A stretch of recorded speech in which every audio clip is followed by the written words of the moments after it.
Amin. Voy. O'zim yig'ishtiraman, dadajon. Ya, kelin olganimiz esimizda yo'q.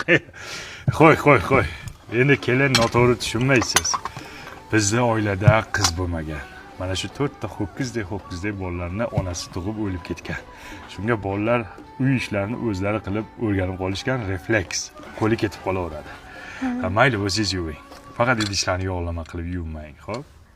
Xo'p. Erta tong bilan Dilnavo.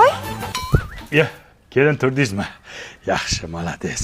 Bu qaynakalaringizni noto'g'ri tushunmang. Kecha aytdim-ku, qiz bo'lmaganiga bular ertalabdan turib ishlashga o'rganib qolishgan. Bizga dejavu bo'lib qolgan bu. Sizga bir non yopdim, kulcha non. Shuni bir tishlab niyat qilib yesangiz, tug'iladigan o'g'lingiz o'g'il bo'lib tug'iladi. Mayli, bering, o'zim supuraman.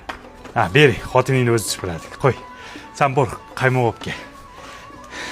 O'g'lim, o'tini yaxshi yoqmabsiz. Non qizarmadi. Tappi yo'q. Tappi qiling deyman-ku, o'g'lim. Onangiz yo'qligini bildiryapsiz, o'g'lim. Yo'q, yaxshilab yo'q, qolib ketyapti.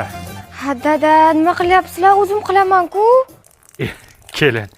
Endi noto'g'ri tushunmaysiz. Siz kelmasingizdan oldin o'zimiz qilardik-da shunaqa ishlarni. Endi bizga deplyatsiya bo'lib qolganda bu ishlar. Mayli.